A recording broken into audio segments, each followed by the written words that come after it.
passe et ne se ressemble pas. À chaque jour, sa coloration, à chaque jour, ses émotions, son contenu, son thème. Les humiliations et les moqueries des autres ne m'ont pas empêché d'exceller dans mon métier. Bienvenue dans C'est Midi. Les choses sérieuses ont déjà commencé parce que c'est midi, c'est maintenant.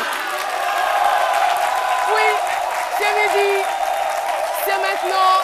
C'est pourquoi, chers téléspectateurs et chers spectateurs, j'ai l'honneur à présent de recevoir deux couples formidables. Il s'agit de Jessica Bomba, Jean-Michel Honin, Aya Lebel et Dr Philo. Et voilà, c'est donc l'équipe du jour.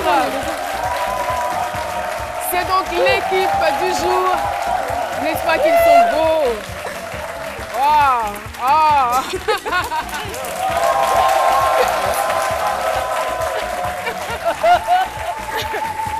Elle a à ma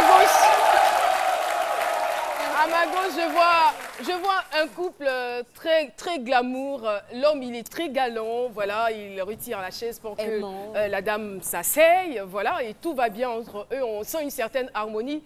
Ben, de l'autre côté, on est un peu embrouillé. C'est-à-dire, la dame arrive et puis le monsieur, je ne sais pas, il fait un faux geste et puis la femme est fâchée. Mais bon, quand on est marié à Dr Philo, c'est ce qui arrive. Mais la tête de la femme. Non mais attends.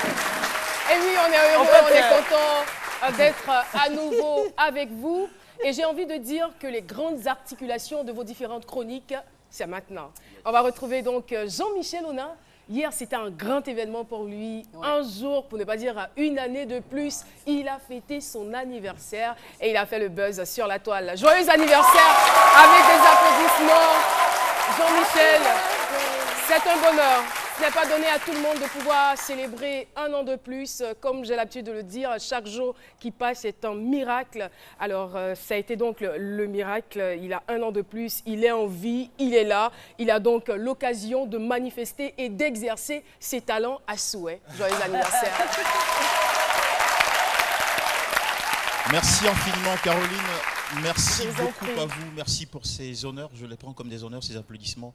Merci à la maison. Merci à tous ces amis sur Facebook. J'ai reçu des milliers de messages, des milliers de commentaires, beaucoup d'appels téléphoniques également. Merci pour toutes ces marques d'estime et d'amour. Je suis très reconnaissant au ciel et à vous aussi pour le soutien. Et puis... Et pour terminer, ce que je vous réserve aujourd'hui, c'est simplement le reportage définitif sur le séjour à Agadir, précisément sur le festival Cinéma et Migration d'Agadir. Et un grand merci à Mary Maud qui m'a offert cette chemise pour mon anniversaire. Voilà. Merci Maud, Mary. Alors, Jess, pour le C'est Midi Club. Alors dans le C'est Midi Club aujourd'hui, on a fait un peu le tour de la toile. Vous nous avez envoyé des messages qu'on va reporter aujourd'hui sur le plateau de C'est Midi. Et aujourd'hui, je vais aller à la rencontre d'un public, de C'est Midi, parce qu'on a deux types de personnes qui nous suivent, ceux qui sont à la maison et ceux qui sont dans ce studio. Et je vais leur faire un petit big up quand même aujourd'hui. Merci beaucoup. Et notre princesse Touareg. Moi aussi, comme vous, Jean-Michel, je suis partie en voyage, mais en voyage sur mon ordinateur. Je reviens du Niger et vous allez découvrir avec moi aujourd'hui les hommes les plus beaux du monde. C'est tout. Les hommes les plus beaux du monde. N'est-ce pas? Philo, qu'est-ce que vous avez à la regarder de la sorte? Non, mais c'est pas, elle a oublié de mentionner celui qui allait la chercher au Niger. Donc, ma famille n'a pas encore accepté. Ouais, donc on est là, on est là. Non, ça c'est on pas un attend problème. la dot là d'abord. Ça c'est pas un problème, ils vont accepter. Ni à la Sora, ils vont accepter. Allez, moi je vais super bien et puis je dirais que franchement, super, tu es très superbement habillée. Et puis, merci. Que la chose la plus séduisante chez une femme, c'est sa confiance, c'est la confiance qu'elle a en elle-même. Et là, tout à l'heure, vous avez manqué de confiance tout à l'heure, ça ne m'a pas plu du tout. Et il faut toujours avoir confiance en soi, avoir un mari comme moi, un prétendant comme moi. Il faut t'estimer heureuse et il faut toujours avoir confiance en vous. C'est important.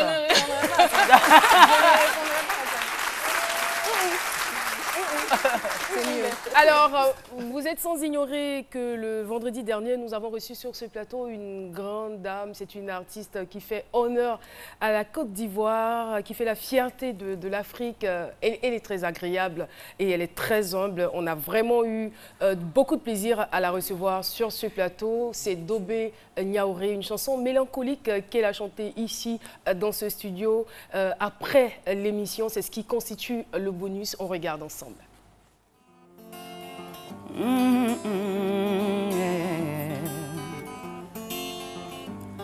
Balea, bainea kone, balea mise, bainea koneo, balea, bainea kone, balea mise, bainea koneo, wolo anna no same,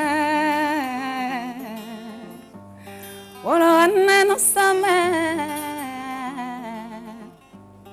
Balea, bainea kone, balea mise, bainea koneo, wolo anna no same, wolo anna no same. Hey me galale denamo mene, hey me galale denamo mene. Oh, hey me galale de namo mene ine, hey me galale de namo mene, ane ala ine me akade tele, ane ala ine me akade tele, ane ala ine me akade tele, ane ala ine me akade le le le le le le.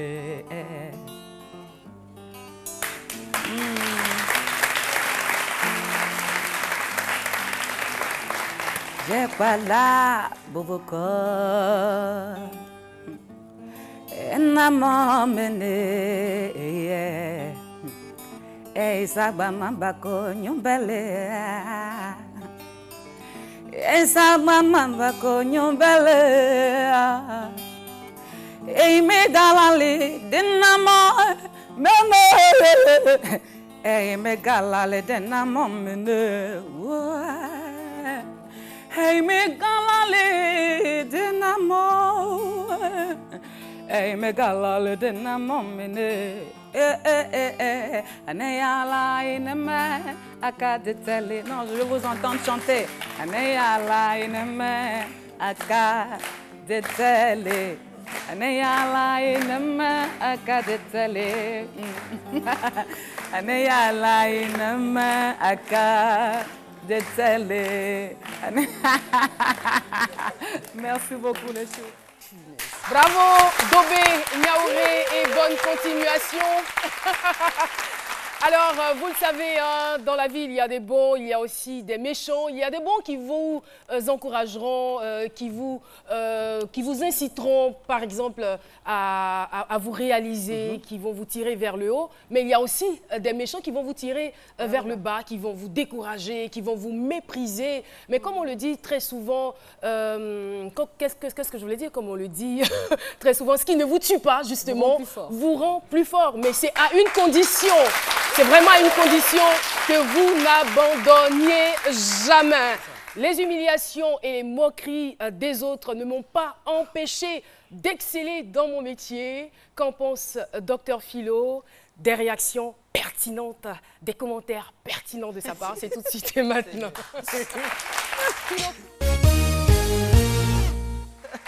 Allez, des humiliations.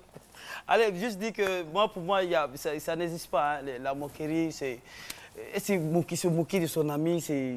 Ça n'existe pas comme ça, c'est une réalité. Non, vous allez même dans le dictionnaire, même vous moquerie là, même vous allez fouiller. J'ai dit, selon moi, vous n'allez pas voir. Moquerie, c'est quoi? Ça n'a même pas de signification. Mais là, ce n'est que des interjections. Comment? Vous vous moquez de nous. Non, je ne me moque pas de vous, mais seulement que je... Tous les jours de la semaine, vous vous moquez de nous. Ça, vous vous moquez pas. Non, ce n'est pas de la moquerie, je veux dire que... En fait, c'est un mot qui existe bel et bien, mais voilà, que tu ignores. Voilà, que j'ignore. Parce que pour moi, ça n'a d'ignorer. aucune définition. Mais ça seulement des interjections. Voilà. Et donc, je dis que quand on dit se moquer de quelqu'un, c'est quoi? Quand vous voulez vous moquer de quelqu'un, Philosophe des temps modernes. Moquez-vous de moi, par exemple. Voilà. Je ne sais pas par où commencer. Il n'y a même pas de langage. Il n'y a même pas de langage. Il y a tellement d'éléments. Qu'est-ce que vous avez fait à votre femme? Il n'y a même pas de langage. Donc, c'est une expression qui n'a aucune définition. Ça même pas. Lui, là. Donc, c'est des interjections seulement. Moi, je dis que, vous l'avez dit tout à l'heure, il faut avoir confiance en soi. Quand vous avez confiance en vous-même, vous incitez la confiance aux autres, ceux qui vous regardent. Vous Donc, inspirez. voilà, vous inspirez la confiance aux autres. Donc, il faut avoir confiance en soi. Et puis, moi, c'est dans les quartiers, généralement, qu'on voit, les bas quartiers, même qu'on voit ce genre de comportement. Des gens qui sont dans les quartiers. Oui, généralement, je vous non, dis. je suis pas d'accord. Je sais d'où je viens. Et les gens, ceux qui agissent ainsi. Moi, je connais des gens qui sont au quartier, quand vous demandez leur fonction, ils disent, moi, je suis le grand moqueur du quartier ici, tout le monde me connaît, tu fais mal, il me moque de toi. Lui, c'est son travail, il se moque de toi. Et généralement, lui, il se moque de toi, tu es menuisier, il va se moquer.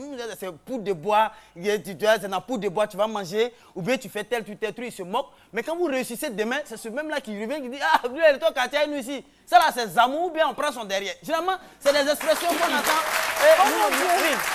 Donc, il faut dire que, et parfois, vous l'avez peut-être oublié de le signaler tout à l'heure dans votre définition de la moquerie, que parfois la moquerie aussi, quand vous tirez vers le bas, ça vous remonte. C'est très technique.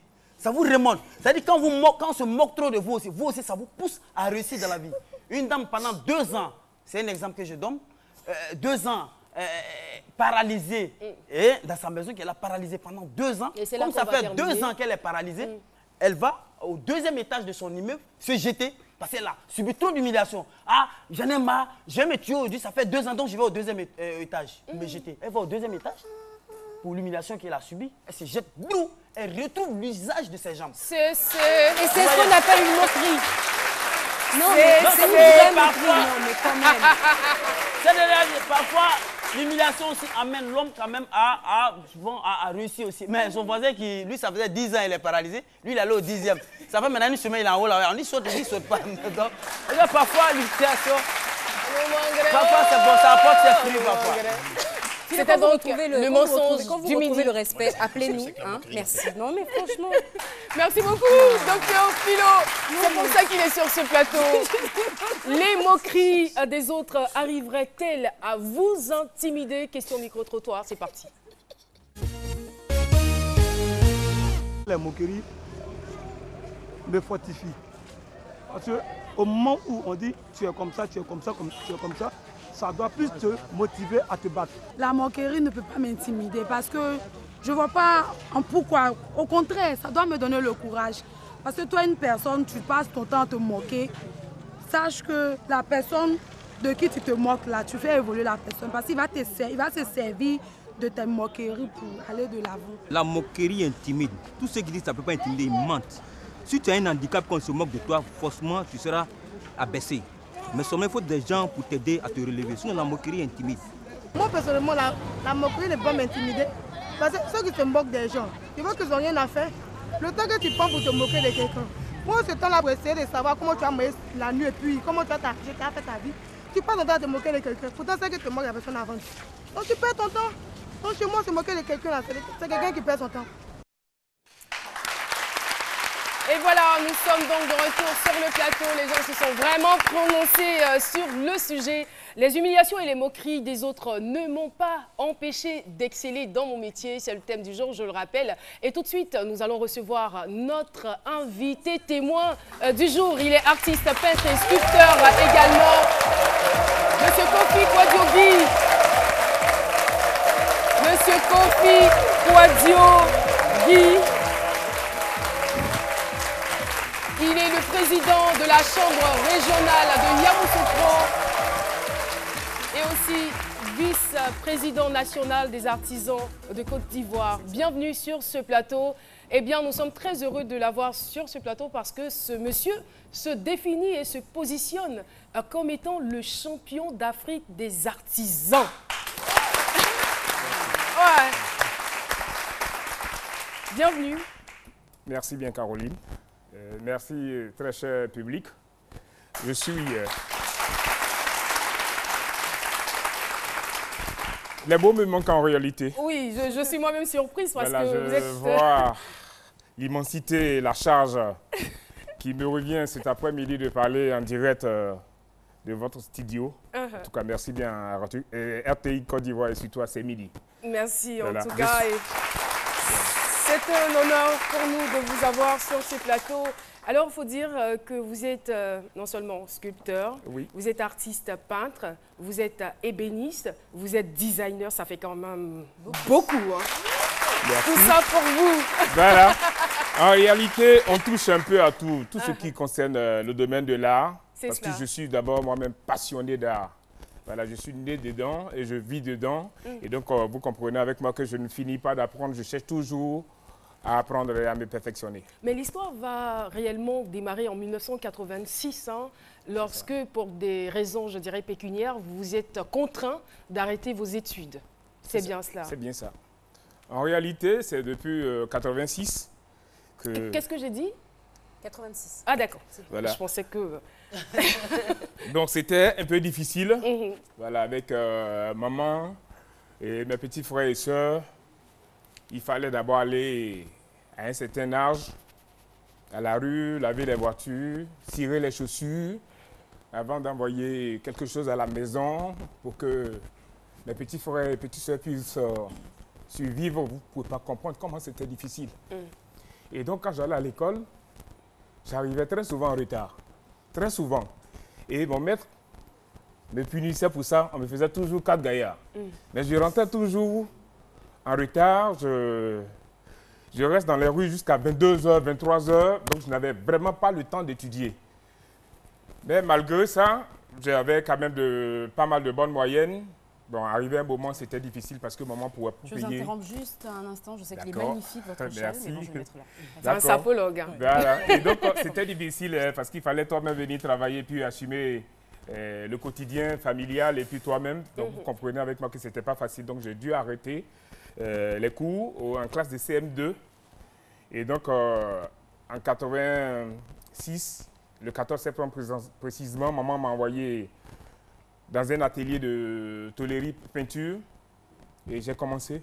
Et 3 mois après, déjà, je formais des pièces qui étaient déjà soudées, c'est-à-dire des pièces même que j'ai trouvé des maîtres qui avaient déjà 4-5 ans, mais déjà 3 mois, je formais déjà des pièces et que mon patron appréciait. On utilisait ça déjà sur les véhicules en son temps. C'était la R12 qui marchait. Ouais. Voilà. Et donc... C'était il y a longtemps. Voilà. Voilà. Et donc... les pièces étaient soudées, mais je vous assure que c'était difficile. Et donc, je ne pouvais pas continuer dans la tôlerie parce que la tôlerie, les métiers de mécanique, excusez-moi, mais c'est très salissant. Parce que c'est très salissant. Parce qu'il y a de l'huile, il y a la graisse. Il fallait se coucher sous le camion. Tu n'as même pas d'habits avant pour de rechange. Le seul que tu as, quand tu vas et que tu dois te coucher pour souder une pièce, le soir, tu vas rentrer avec le même habit, tu ne peux pas sortir. Donc, vous voyez que c'était difficile. Donc, c'est juste pour cela. Pour ça que j'ai arrêté la tôlerie. Et pourtant, vous faisiez quand même des prouesses. Oui, mais il fallait choisir. Et donc, j'ai opté pour qu'on appelle pour la menuiserie. Je suis passé par la menuiserie, l'ébénisterie. Et déjà, en 6 mois, on nous a mis 3, maman nous a mis 3 pères à son âme, mes 2 cousins, mais qui n'ont pas pu tenir parce que moi, j'étais encore très jeune et déjà, ils avaient un certain âge, ils connaissaient le plaisir de la vie, mais moi, j'étais encore tout petit, donc j'ai eu le temps vraiment de pouvoir poursuivre ce qu'on appelle mon métier. Voilà. Et surtout, c'était pas salissant. L'ébénisterie, il était moins salissant. Ouais, tout à fait. Voilà, il était moins salissant, surtout que quand vous n'avez pas d'habit, le seul qu'un oncle vous a donné, d'une certaine taille, et le bas est troué, vous devrez raccommoder. Voilà. Non, mais voilà. C'est vrai qu'on en rigole, mais ça montre à quel point vous étiez dans une situation assez C'était difficile, sincèrement. C'est mon oncle qui nous avait trouvé un studio à Mossicro, où je vivais avec maman, mes frères et sœurs, dans la toute petite pièce. Voilà. Et donc, vous voyez que c'était difficile. Maman a dû abandonner pour nous laisser nous 3 dedans. Et finalement, je suis resté seul. Là, il fallait marcher, aller à Yopougon-Kouté, aller apprendre avec ton handicap. Et tu marches très tôt, 5 h du matin, 5h30. Tu arrives le premier, tu fais tes bricoles. Quand vous dites avec ton handicap, en fait, j'ai un handicap, mais On pense que c'est le malin que je fais, mais je ne fais pas le malin. Voilà, on m'a fait une injection à l'âge de 3 ans qui m'avait pratiquement paralysé. Voilà, mais grâce à ma grand-mère et puis certaines personnes, aujourd'hui, j'arrive à surmonter et je fais mon petit malin avec qui fait qu'on ne sent pas. Vous avez raison. Voilà. Hein. Il faut savoir transformer ses faiblesses en force. Mais bien sûr. Et donc, c'était difficile. Et puis, on a continué dedans. Tu marches, tu t'en vas. Le soir, tu rentres. C'est quand je rentre le soir, les bricoles que j'ai fait, que je vais payer un sac de riz. À ce moment, c'était le poisson thon pour 50 francs déjà, de l'huile, de la tomate et tout ça. Je vous assure que vous n'allez pas croire. Souvent, je ramassais des pièces de 100 francs, 2 fois, 3 fois, quand j'en avais besoin et quand je priais. En circulant dans les quartiers, dans les rues de nouveaux quartiers, souvent quand je n'avais rien à manger, je ramassais ça effectivement. Et c'est avec ça que je faisais... Par la force de la prière. Et donc tu prépares le riz, tu manges aussi à 22 h là, tu laisses le reste coucher, matin tu ne le chauffes pas parce qu'il faut aller tôt. Tu manges rapidement et puis tu t'en vas. Mais justement, je veux savoir, est-ce que les humiliations de votre entourage émanaient de la situation difficile que vous viviez à l'époque? Si par rapport aux humiliations, si tu veux, tu restes dedans. Maintenant, celui qui ne veut pas, qui ne supporte pas, il est obligé de persévérer. Mais comment ça se manifestait justement? Je vous assure que vous n'allez pas croire quand tu as une jupe à ton âge. Une jupe? Et tu ne mets même pas de ceinture. Tu n'as pas de ceinture, donc tu mets une corde sur le pantalon trouillé, et puis on t'envoie par exemple pour aller payer des pointes. Attends, pour revenir donc à la base, oui. C'est le pantalon de l'oncle que vous appelez la jupe. C'est le pantalon de l'oncle qu'à un certain âge, quand tu coupes, il devient bas 30. J'imagine, un joli modèle, qui est certainement revenu à la mode. Voilà, vous avez des pantalons à bas 30, vous avez des pantalons à bas 30 2 fois, ça vous fait bas 60. Et ça fait le tour vraiment d'une jupe. Vous voyez? Et donc, quand on t'envoie pour aller payer une pointe, tu ne peux pas partir parce que les élèves à Abidjan, tu quittes Toumoudi, tu arrives à Abidjan, vous voyez les enfants d'Abidjan, comme ils sont. Toi, tu viens de ton Kokumbo Toumoudi, tu arrives avec... donc, c'était difficile de sortir. Voilà. Mais vous sortiez quand même? Je vous ai dit que je sortais à 5 h du matin. Sérieux, je sortais à 5 h du matin et je ne rentrais qu'après 20 h, 21 h. Pour éviter les moqueries. Pour éviter les moqueries, mais aussi pour travailler. Je travaillais beaucoup, je faisais beaucoup de bricoles, je touchais un peu à tout. Je fabriquais déjà des pièces, des chaises, parce qu'il fallait, au moment où tu apprenais, il fallait réaliser certaines choses faciles à payer, telles que des boîtes, des boîtes où on mettait des pièces d'argent, des tabourets, des porte-manteaux surtout. Et comme j'étais vers les choses, donc ça sortait comme des petits pains. Et donc, très souvent, j'avais de l'argent. Quand je descends le soir, j'avais un 6 000. Regardez dans les années 86-87. Et je payais comment vous appelez, la carte de bus de mon grand frère qui est professeur aujourd'hui. Voilà, je payais à son temps la carte de bus. Voilà. Avec mon argent de bricole, j'arrivais à faire tout ceci. Et puis, j'arrivais aussi à aider ma maman et puis mes petits frères de temps en temps avec. D'accord, donc vous allez quand même, on va dire, gravir les échelons, vous allez passer du stade de celui qui était humilié, qui était raillé, mais à ce que vous soyez aujourd'hui, je veux dire, non seulement designer, peintre, sculpteur, ébéniste, tout cela, mais en même temps, ce que je veux dire, est-ce qu'il y a un lien? Il y a un lien entre les différentes activités que vous exercez? Oui, c'est tout ceci, c'est le domaine de l'art. Et là, celui qui est passionné... Mais c'est vrai que c'est le domaine de l'art, mais le fait que vous les exerciez tous en même temps, est-ce que ça ne vous disperse pas? Bon, ça c'est dans le travail. Ne distrait pas. Voilà. On pense que on est un peu distrait, mais une fois que tu es organisé, que tu veux faire, tu arrives. Tel que quand, aujourd'hui, même à mon âge, je quitte la maison toujours à 5h30, 5h30, 6h, je suis déjà au boulot. Je commence à peindre, je commence à faire mon programme pour mes ouvriers qui vont venir. Et à une certaine heure, 8h, 9h, j'arrête pour aller sur des rendez-vous, faire des affaires. Je reviens à l'atelier pour voir comment est-ce que les gens ont travaillé. J'essaie de continuer de parfaire certaines choses. Autour de 17h, 18h, quand je descends, je me mets à la peinture. Souvent, quand je suis inspiré, je peux rester jusqu'à 2h, 3h du matin.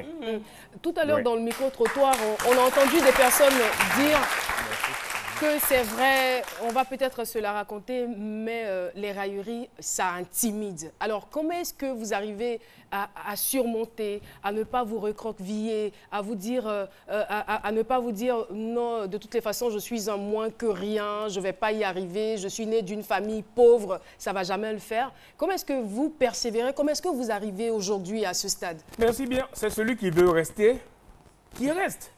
Moi, je sais que si je ne le fais pas, quelqu'un d'autre ne le fera pas à ma place. Ça, c'est clair. Et c'est l'occasion. C'est clair. Mais justement, c'est vrai, vous avez persévéré, mais d'autres personnes dans de telles situations auraient choisi peut-être d'autres voies qui ne sont pas forcément légales. Comment est-ce que vous arrivez à vous motiver en disant « je reste dans ce petit métier et demain je vais y arriver » Parce qu'il y a beaucoup de personnes qui rencontrent ce genre de situation, mais qui préfèrent choisir la facilité ou des moyens illégaux en fait. Moi, par exemple, j'ai dit « je ne veux pas dormir dans le salon de quelqu'un ». Et puis, matin, on doit me lever pour balayer le salon où les enfants vont m'insulter. Voilà. Aller laver la voiture avant que, ou bien déposer les enfants à l'école. Je dis non, moi-même, il faudrait que les gens fassent ça pour moi. Et donc, depuis ce temps, je me suis mis au travail. Je touche un peu à tout, vous n'allez pas croire. Et tout ce que je fais, j'essaie de le faire avec amour et passion. Je ne touche à rien par hasard. Même si pour la première fois, je le fais que je choue, je continue. La peinture, par exemple, en 2001, si je vous raconte cette histoire, vous n'allez pas croire. On va croire. D'accord. Quelqu'un, voilà, qui n'a jamais touché à la peinture. Et puis, on lance ce qu'on appelait un concours, qu'on appelle le Grand Prix Guinéré, en 2001. Un temps, Thierry Dia, qui est mon ami et frère, il payait des tableaux avec les jacos bleus. Il envoyait sur Toumoudi, moi j'encadrais et je ramenais. Je me demandais un jour si j'allais pouvoir peindre.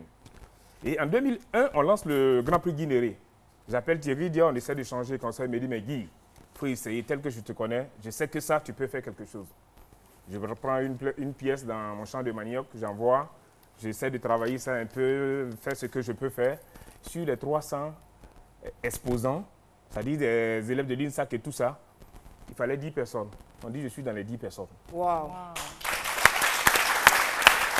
Pour quelqu'un qui est un profane, face à des étudiants de l'INSAC, dans les 10 premiers. Et les 10 premiers, maintenant, tu dois venir en compétition. Tu dis que c'est toi qui as réalisé. On vous met qu'on appelle sur un plateau où tout le monde essaie de faire ce qu'il peut faire. Chacun essaie de se défendre. Tu as en face de toi les élèves de l'INSAC, certains jeunes professeurs et tout ça. Et quelqu'un qui n'avait jamais touché un pinceau et rien. Et en bordure de la lagune, moi, je tends les châssis et consorts, je vais, je paye la colle, mais je ne savais pas quelle peinture il fallait utiliser. Je prends telle peinture, telle peinture, telle peinture. Et tous les élèves qui étaient là, qui se moquaient, puisque nous sommes à une compétition, ils disent d'autres qu'on appelait un niro, qui disait billet, tu n'as pas dit que c'est toi qui as fait, tu vas voir aujourd'hui. Et ils se sont moqués de moi. Il y avait un monsieur juste auprès de moi que je ne connaissais pas, du nom de Mobiago Stéphane, qui devient aujourd'hui mon maître. Il m'a dit, mais tiens, la peinture là, vous voulez? Je dis oui. Il dit pourquoi? Il m'a donné quelques tubes. Regardez, j'ai badigeonné, j'ai pris ici, j'ai mis ici, parce que le thème, c'était qu'on appelle la réconciliation. Je finis de faire mon travail, je ramasse qu'on appelle des lianes, des cordes, un peu de tout, en bordure de la lagune. Je fais couler, je passe la peinture. J'arrive dans un endroit où j'ai mis du vert, à côté j'ai mis du rouge. Il fallait faire la nuance.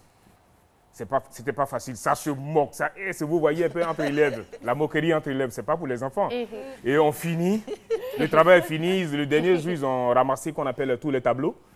Ils sont partis avec qu'on appelle les tableaux. Quelques temps après, le jury que vous avez en face, c'est notre papa Bernard Dadier, la grande chancelière d'Agri Diabaté, Zadi Zaourou, Madame Yao, et tout ça. Toute cette panoplie de connaisseurs, tu es en face d'eux et le jury délibère. Il fallait 3 personnes. Tu deviens le dernier des premiers.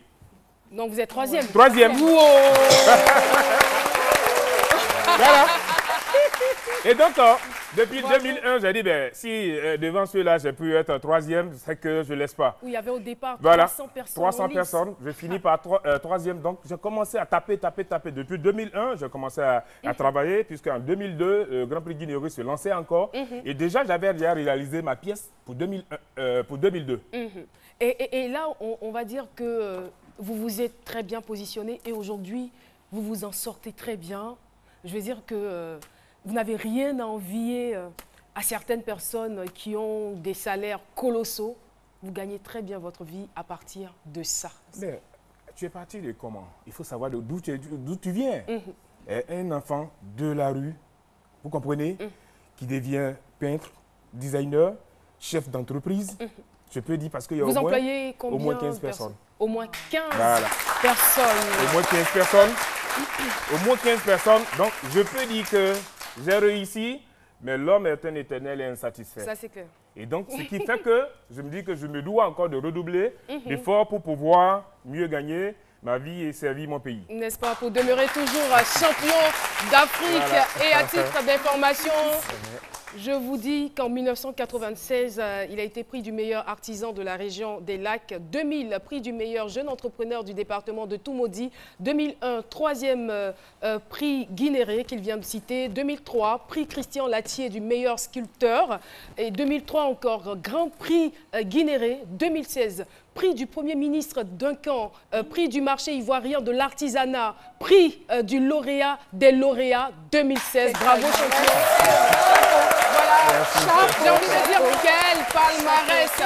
Bravo, bravo, on est fiers de vous. Voilà, il n'y a pas que la musique, il n'y a pas que les bureaux, il y a aussi l'artisanat, justement, qu'il va falloir prendre au sérieux. Je veux dire que ce soit au niveau de la population ou au niveau de nos dirigeants, parce que il n'y a plus de place aujourd'hui. C'est difficile d'avoir du travail. Et là, il y a du travail. La preuve, vous employez jusqu'à 15 personnes.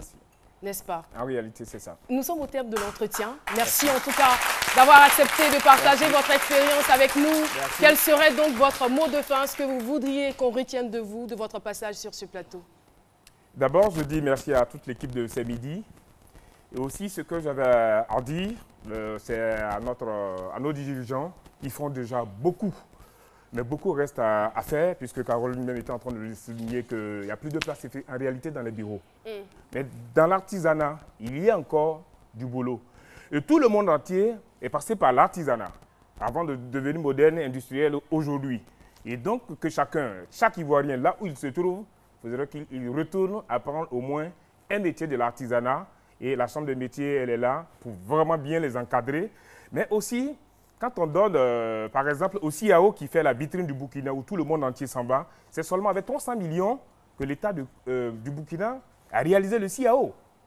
Mais chez nous, c'est 500 millions. Donc, il y a du travail à faire. Et les 500 millions doivent vraiment, en réalité, travailler. Il faut que ça travaille. Et que l'État ne baisse pas les bras, que l'État mise beaucoup dans le secteur de l'artisanat, parce qu'on a notre mot à dire. En dehors du café, du cacao, de l'EVA, notre artisanat peut faire la fierté. Une tenue qui est différente de la jupe de l'oncle. Voilà. Donc, pour dire qu'on peut ne rien avoir aujourd'hui, on peut peut-être être méprisé, être larisé des gens, mais à force de travail, à force de persévérance, à force de croire en son potentiel et à force de s'exercer, à le déployer, on peut parvenir à atteindre les sommets. Merci en tout cas d'être venu sur notre plateau. Notre invitée surprise est dans les coulisses. C'est une dame, elle est dans le domaine du web. Eh bien, on la recevra dans la deuxième partie de l'émission. Mais n'oubliez pas, si vous voulez nous joindre, de taper le 22 01 0000 pour participer à cette émission en tant qu'invité témoin. On attend vos histoires croustillantes, intéressantes, pertinentes. Et tout de suite, nous partons pour la pub. On se retrouve dans quelques instants. Son move, elle est chave. Mais c'est normal, on est en mode 4G. Et vous avez raison. Du 25 octobre au 24 novembre, passez à la 4G de Move. Activez un forfait et recevez automatiquement le triple du volume internet acheté. Tapez étoile 303 étoile 3 dièse. Avec Move, téléchargez, naviguez, profitez. Move, no limit.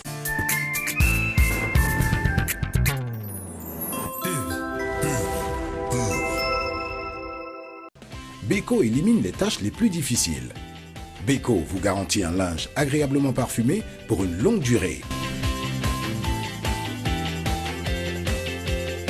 Beko, le secret de la propreté. Chouette! Yuki baisse les prix de ses bouteilles en verre. 60 centilitres à seulement 350 francs CFA. Les 30 centilitres passent à 200 francs CFA. Alors, on se fait un Yuki? Partage ton freestyle, Yuki. Savourez chaque moment de bonheur avec le thé Olinda. Du nouveau chez Olinda. Découvrez un café exceptionnel.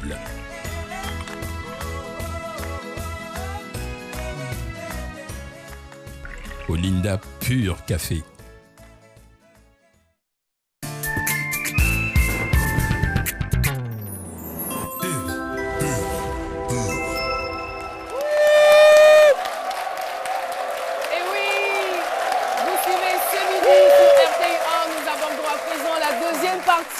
Et je voudrais qu'on puisse saluer dans ce studio les Amazones du web. Merci de votre présence. Nous allons également saluer la Fédération des associations des femmes de Cocody. La présidente, c'est Madame Akpoé Yvette. Voilà, merci en tout cas pour cette belle ambiance que vous mettez dans ce studio. Et tout de suite, nous allons partir pour la première chronique de cette émission. C'est avec Aya Lebel dans la beauté, les secrets de beauté. C'est parti.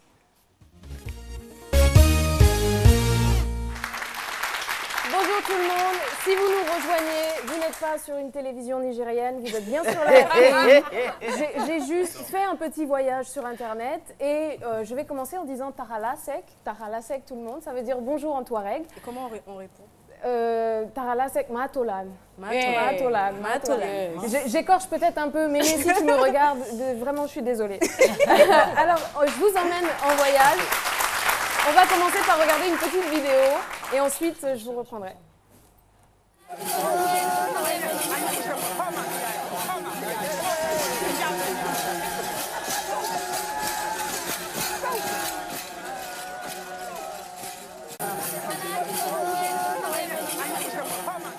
Vous avez vu la jumelle d'ailleurs?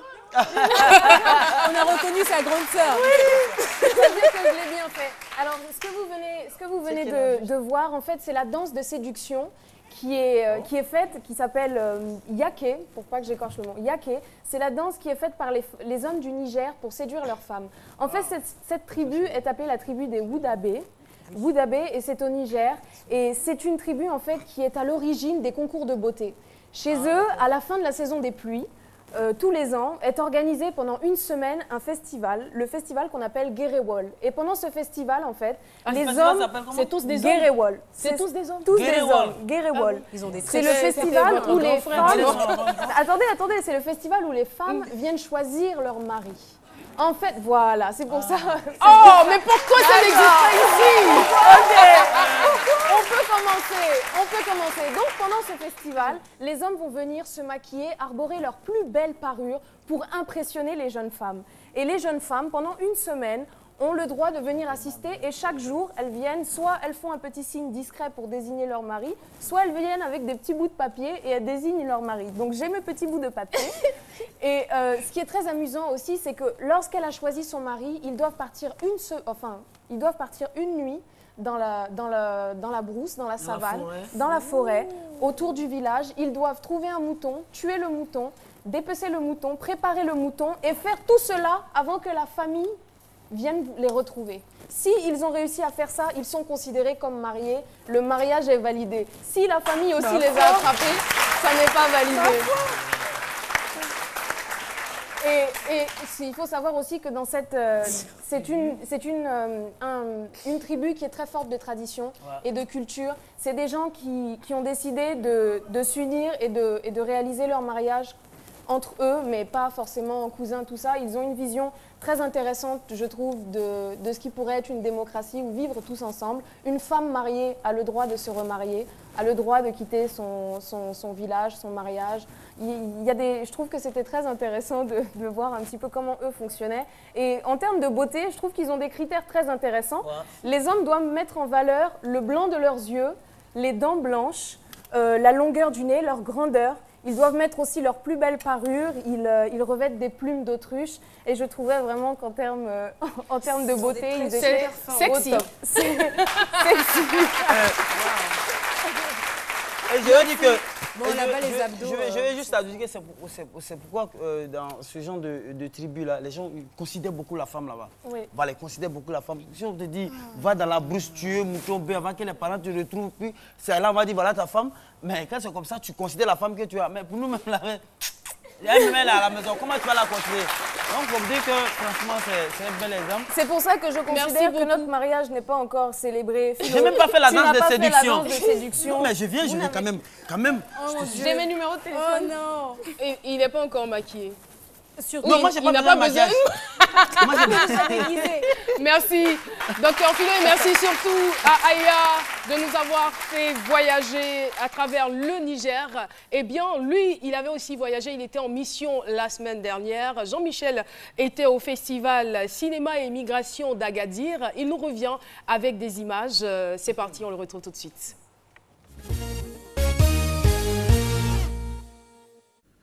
Une touche de classe à travers ses étincelantes voitures de collection, mais aussi d'authenticité avec ses traditions et chansons colorées. Ce soir du 19 novembre 2016, Cheikh Omari et son association Initiative Culturelle accueillent pour la 13e saison les invités du festival Cinéma et Migration d'Agadir.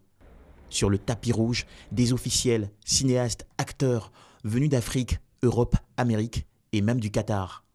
Le rendez-vous prend des airs d'un sommet international, mais au fond, il est une compétition de courts et longs métrages dédiée au sujet de l'immigration. Pendant 5 jours, la ville d'Agadir, qui abrite l'une des plus belles baies du monde, respire au rythme de projections de films éclectiques qui font bourdonner un large public en salle et de débats, tables rondes, ateliers très éclairants. Nouveauté de taille cette année, un grand honneur accordé à un pays invité, la Côte d'Ivoire. On comprend donc mieux la présence de célèbres comédiens, Boïri, Daïko, Adrien Coutouan, Cécilia Pango. Le choix de Kramo Lanciné Fadiga comme président du jury du concours long métrage qui a ouvert le festival le 15 novembre. Alors, monsieur le président du Conseil de la communauté marocaine à l'étranger, pourquoi un tel focus? Je pense que la Côte d'Ivoire peut être c'est-à-dire un pays modèle aujourd'hui. Il a su dans peu de temps de réunir ses blessures et de construire un pays, d'instaurer la paix, d'avoir une cohérence au sein de ce pays-là et de démarrer le développement humain. Et moi je pense que l'Afrique a besoin de ce genre de modèle, évidemment à côté de Sa Majesté qui a fait aussi de Côte d'Ivoire une grande étape dans ses voyages en Afrique. Et je pensais que ce pays-là, il mérite d'être présent à ce festival. Et alors, quand tombe la nuit des distinctions, 8 étoiles brillent dans la salle des congrès des Dunes d'Or d'Agadir. Hassan Foulal pour la mention spéciale du jury, Just Gone de Sophie Austin, prix du jury, Aziz Dadash, conducteur de taxi dans le film Orchestre de minuit, sacré meilleur acteur, Martha Antonio du film Black, meilleure interprète féminine, Fatima de Philippe et Yasmina Faucon, sacré meilleur scénario, Isola de Fabiani Deschamps, récompensé meilleure interprétation, La Graine de Barney Friedman, grand prix du court-métrage, et au firmament, le film belge Black de Bilal Fallah, sacré Argagné d'or 2016. J'ai crié dans la salle quand j'ai entendu le nom, je m'y attendais pas. Je suis heureuse pour toute l'équipe parce que chacun a vraiment donné son maximum dans ce film. Ils ont vraiment fait du très très bon boulot, donc tenir ce prix entre les mains, ça me rend très heureuse. Même si haut les cœurs, le court-métrage de Jean-Noël Bas, seul film ivoirien en compétition cette année, n'a rien glané, le festival Cinéma et Migration d'Agadir aura eu le mérite de faire connaître en plus 2 grands films ivoiriens au public marocain, à savoir Wariko le Grelot de Kramo Fadiga et Sans regret de Jacques Trabi. Au total, des échanges, du divertissement, des messages forts sur l'immigration, des émotions et des satisfactions. N'est-ce pas, Madame Zinab El Adawi, gouverneure d'Agadir? Ce festival et la présence de la Côte d'Ivoire ne fait que renforcer cette amitié profonde, ancrée dans l'histoire du Maroc et qui prévoit un avenir vraiment meilleur pour les 2 pays et pour l'Afrique. Alors, à quand la 14e édition? Car on est déjà impatient.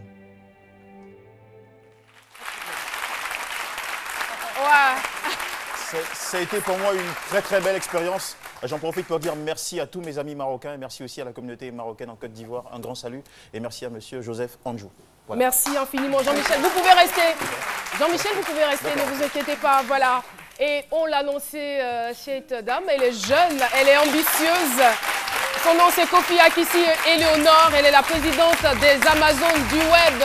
et informaticienne de formation, n'est-ce pas? Bonjour. Bienvenue sur notre plateau. Merci. Vous allez bien? Oui, ça va très bien. D'accord. Alors là, avec vous, on va parler donc des IT for Girls. C'est bien cela? Oui, c'est bien ça. N'est-ce pas? Comment cette idée est née? Rapprochez-vous un peu, s'il vous plaît. Cette idée est née des Amazones, puisque les Amazones du web font la promotion des technologies de l'information et de la communication au sein de l'agence féminine. Et donc, IT for Girls, c'est pour encourager la jeune fille à s'orienter vers les métiers technologiques. Parce que ce n'est pas un métier réservé seulement aux hommes. Les femmes aussi peuvent vraiment s'imprégner dans ce genre de métier. Alors, vous existez depuis 2012. Si on vous demandait de faire un bref bilan de vos activités, que diriez-vous? Positif. Positif? Oui. Qu'avez-vous fait concrètement sur le terrain? Qu'avez-vous apporté aux jeunes filles? Positif parce que quand on regarde tous les projets qu'on a eu à réaliser, surtout avec ces critiques, avec les secrétaires, on s'est rendu compte que les femmes, surtout les secrétaires, avaient besoin de ce genre de formation. Parce qu'après ces formations-là, elles en ont encore demandé pour vraiment les aider à mieux exercer leur travail. Et les jeunes filles dans les établissements, il y a certaines qui ne maîtrisent même pas l'outil informatique. Elles ne savent pas vraiment utiliser ça à bon escient pour que ça soit profitable pour leurs études. Alors nous, avec la conférence, avec les ateliers pratiques, on a mis ces jeunes filles-là à vraiment aimer l'outil informatique et en se servir pour leurs différentes études. Merci beaucoup. Alors, que pensez-vous du concept un citoyen, un ordinateur, une connexion lancé par le ministère de l'économie numérique? Je pense que c'est très bienvenu. C'est bienvenu dans le sens que nous, les Amazones, nous avons vraiment ce problème-là. Quand nous partons faire les formations avec les commerçantes, les coiffeuses, les couturières et tout ça, après notre formation, les femmes elles rentrent à la maison, elles n'ont pas de machine. C'est difficile pour elles de continuer la formation. Et on sait ce que le manque de pratique engendre. Hein. Oui, bien sûr. Comme moi, après le lycée, l'anglais, j'ai laissé tomber et aujourd'hui, ça me rattrape. Hein. Voilà, mais je suis en train de m'y remettre. Hein. Voilà, donc on a tout compris. Merci infiniment d'être passé sur notre plateau. Kofi, Akissi et Léonore, on vous encourage à continuer de vous battre. Et bien évidemment, nous sommes pratiquement au terme de notre entretien. Il ne nous reste plus qu'une chronique pub. On retrouve Jessica Bomba. La connexion Move, elle est sharp. Mais c'est normal, on est en mode 4G. Et vous avez raison. Du 25 octobre au 24 novembre, passez à la 4G de Move. Activez un forfait et recevez automatiquement le triple du volume Internet acheté. Tapez étoile 303 étoile 3 dièse. Avec Move, téléchargez, naviguez, profitez. Move, no limit.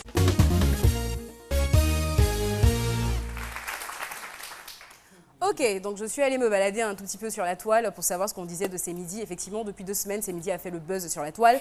On est en train de comptabiliser le nombre de fois où on a fait allusion à ces midis sur la toile et on est toujours en train de comptabiliser. Donc je viendrai, quand ça sera terminé, vous faire le point. C'est quand même un indice, hein, pour montrer à quel point, je veux dire, que le buzz soit positif ou négatif, ça montre à quel point l'émission est regardée. De toutes les façons, moi, je ne cherche pas à savoir si c'est bon ou mauvais. Je comptabilise. Dès que je vois ces midis, je coche. Donc, on va finir par comptabiliser. Il y a une jeune demoiselle qui nous a envoyé une petite vidéo. 115 ou bien... Non, pas du tout. Enfin, pas du tout. Pas bien non, pas du tout. Non, voilà. Absolument pas. D'accord. Merci.